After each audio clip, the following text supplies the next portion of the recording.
नमस्कार.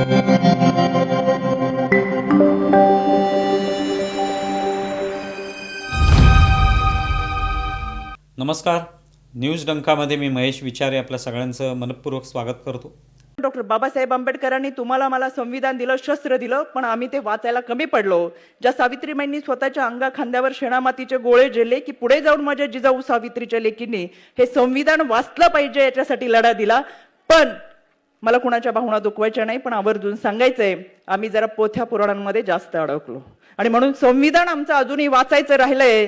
सासरी जाणाऱ्या लेकीला 4 वाट्या 5 ताट 2 चमचे देण्यापेक्षा बाबासाहेबांचं संविधान जर हातात दिलं आणि सांगितलं लढ, तुझं हे शस्त्र आहे, तर मला असं वाटतं आयुष्याची लढाई. मित्रांनो, आत्ताच आपण व्हिडिओ पाहिलात तो राज्य महिला आयोगाच्या अध्यक्षा रुपाली चाकणकर यांचा. रुपाली चाकणकर या महिला दिनाच्या निमित्ताने 8 मार्च हा जागतिक महिला दिन म्हणून सर्वत्र साजरा केला जातो, त्यानिमित्ताने आयोजित राष्ट्रवादी काँग्रेसच्या एका कार्यक्रमात बोलत होत्या आणि त्यावेळी त्यांनी हे वक्तव्य केलेलं आहे. मी त्यांचं म्हणणं आहे की सासरी जेव्हा मुलीला पाठवाल त्यावेळेला सोबत चमचे, वाट्या, ताटं वगैरे देण्यापेक्षा संविधान द्या. संविधान वाचण्यात आपण कमी पडलेलो आहोत असं त्यांचं म्हणणं आहे. पोथ्या पुराणांमध्ये आपण सगळे अडकलेलो आहोत, त्यापेक्षा संविधान वाचलं पाहिजे असं त्यांचं म्हणणं आहे. आता बऱ्याच वेळेला आपण पाहतो की असं अनेक जण वक्ते जे असतात ते बोलत असताना अनाहूत सल्ले देण्याचं काम फक्त करत असतात. प्रत्यक्षामध्ये मैदानामध्ये येऊन किंवा लोकांमध्ये मिसळून जी काही सुधारणा घडवायची आहे, ज्या काही त्रुटी असतील, दोष असतील, उणिवा असतील, त्या दूर करण्याचा प्रयत्न करण्याऐवजी फक्त बोलघेवडेपणा करणं हे अनेकांना तेच पटत असतं आणि त्या पद्धतीने ते बोलत असतात. रुपाली चाकणकर यांचंही वक्तव्य त्यापेक्षा काही वेगळं नाही. मी रुपाली चाकणकर यांचे स्वतःचे अनेक असे व्हिडिओ किंवा रील्स आहेत ज्याच्यामध्ये त्या वेगवेगळ्या देवळांमध्ये जातात, तिकडे दर्शन घेतात, कधी महादेवाच्या मंदिरामध्ये जाऊन त्या ठिकाणी अभिषेक करतानाचे त्यांचे रील्स आणि व्हिडिओ आहेत, किंवा एखाद्या देवीच्या दर्शनाला जाताना तिथे खणा नारळाने ओटी भरतानाचे फोटो आहेत. विविध विवाह समारंभामध्ये एखाद वेळेस पाहुण्या म्हणून किंवा काही स्वतःच्याच घरातले कार्यक्रम या ठिकाणी सुद्धा त्या सहभागी झाल्याचं दिसतात. मग अशा सगळ्या या कार्यक्रमांमध्ये स्वतः त्या सहभागी होतात. त्यावेळेला या विवाह सोहळ्यांमध्ये सहभागी होताना किंवा एखाद्याच्या साखरपुड्यामध्ये सहभागी होताना तिथे मात्र त्या कुठेही संविधानाचं पुस्तक देताना दिसत नाहीत. त्या देतात का प्रत्येक अशा विवाह सोहळ्यामध्ये, हे विचारणं आवश्यक आहे.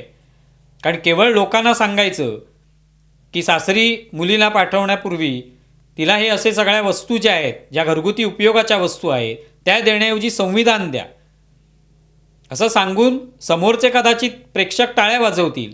काहीतरी एक टाळ्या वाजवण्यायोग्य वक्तव्य आलं म्हणजे टाळ्या वाजवतील. प्रत्यक्षामध्ये वास्तवात काय आहे, वास्तवात हे शक्य आहे का, याचा विचार पण करणं आवश्यक आहे. जर वास्तवात ते शक्यच नसेल तर फक्त एक स्वप्नवत असं काहीतरी चित्र निर्माण करायचं की असं व्हायला पाहिजे. पण तसं व्हायला पाहिजे असेल तर आपणही ते आचरणात आणणं आवश्यक असतं.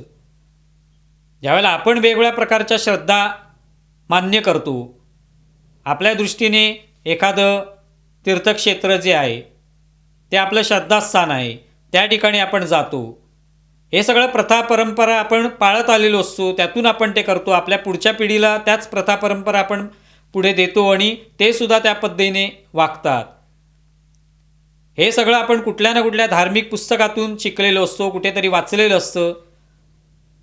पोथ्या पुराणांमध्ये हेच सगळं सांगितलेलं असतं. त्याच प्रथा परंपरा चालू राहतात, त्यात बदल होत राहतात.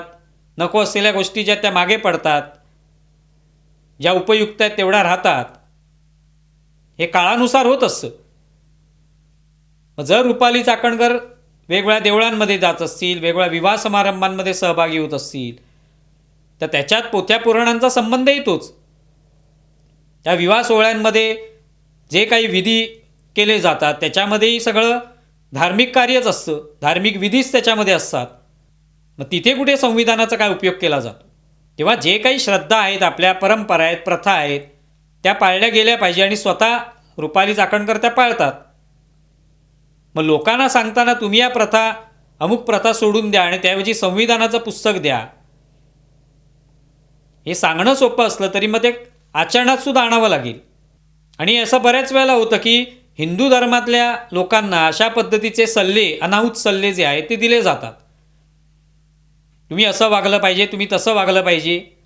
प्रत्यक्षामध्ये असे सल्ले देणारे स्वतःही हिंदू धर्मातल्या अनेक प्रथा परंपरा पाळत असतात. पण जेव्हा ते राजकीय मंचावर येतात तेव्हा अचानक त्यांच्यामध्ये एक सेक्युलर असल्याचा एक भाव निर्माण होतो आणि अचानक सेक्युलर बनून ते वेगवेगळ्या पद्धतीचे सल्ले देऊ लागतात. त्यांच्याच पक्षातील अमोल मिटकरी हे सुद्धा अशाच पद्धतीचे सल्ले देतात लोकांना. दाखवायचं असतं की आम्ही कसे सेक्युलर आहोत, आपण कसं हे सगळं मानत नाही. प्रत्यक्षात आपण वेगवेगळ्या ठिकाणी हेच सगळं मान्य करत असतो. कपाळाला टिळे लावतो, आरत्या ओवाळतो, कधी वडाची पूजा करतो, हे सगळं करायचं असतं, सगळं लोकांना दिसत असतं. पण राजकीय मंचावर आल्यावर मात्र या सगळ्या प्रथा परंपरांची थट्टा उडवायची आणि आपण सेक्युलर असल्याचं दाखवायचं. हे करण्याची कोणती आवश्यकता नसते. आपण जर श्रद्धा पाळत असू, श्रद्धा मानत असू, आपण धार्मिक पुस्तकं जे ते वाचत असू, ते विधी जे आहेत ते मान्य करत असू, त्या विधीनुसार आपण काही सोहळे जे ते पार पाडत असू, तर त्यात एवढं त्याची खंत बाळगण्याची काय आवश्यकता आहे. मुळात एखाद्या मुलीला सासरी जाताना चमचे, वाट्या, ताटं हे न देता संविधानाचं पुस्तक दिलं तर काय होईल वास्तवामध्ये, हा विचार आपण केला तर काय होईल, मनामध्ये काय विचार येईल. ती मुलगी सासरी जाते, तिचा नवा संसार तयार होणार आहे, पुढे ती नव्या संसाराला लागणार आहे, त्यासाठी गृहोपयोगी ज्या वस्तू असतात त्याच दिल्या जातात लोकांकडून भेटवस्तू म्हणून. त्याऐवजी सगळ्यांनी संविधानाचं पुस्तक द्यायचं ठरवलं तर काय त्या मुलीची अवस्था होईल. संविधानाचं पुस्तक ही काही कथा कादंबरी नाही आहे की रोज उठलं आणि ते वाचत बसलं.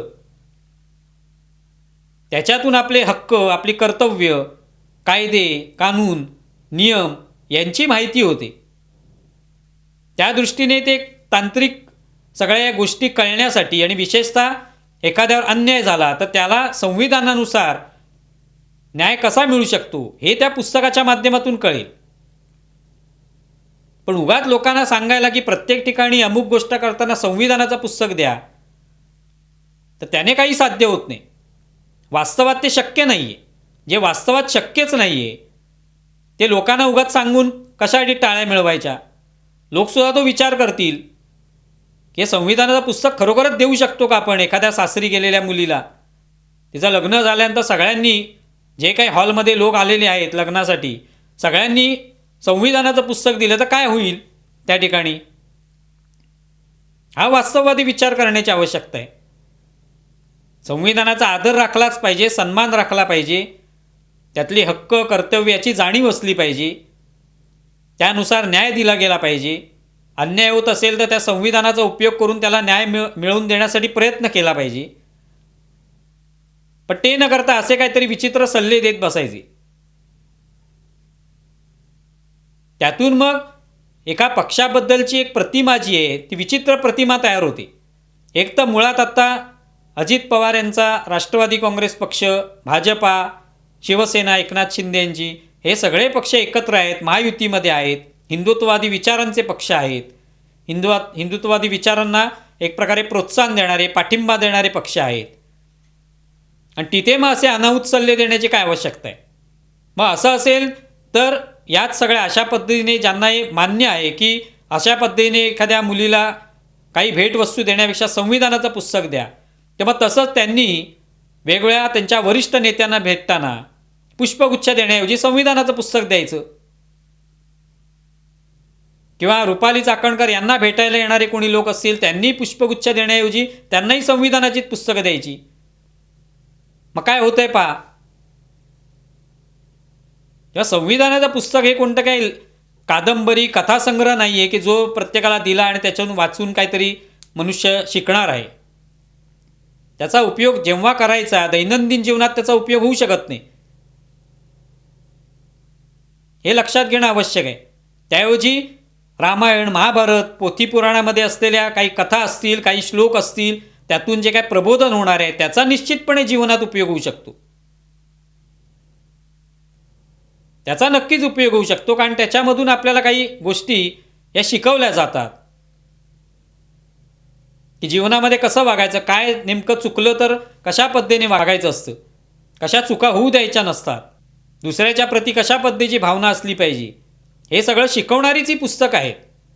अनेक महापुरुष झाले, त्यांनी रामायण महाभारत अशा ज्या कथा जुन्या आहेत, जो घडलेला इतिहास आहे त्याचंच वाचन करून, त्याच्याच कथा ऐकून त्यातून बोध घेतला आणि त्यातून मग त्यांचं पुढचं राजकारण झालेलं आहे, पुढची त्यांची जडणघडण झालेली आहे.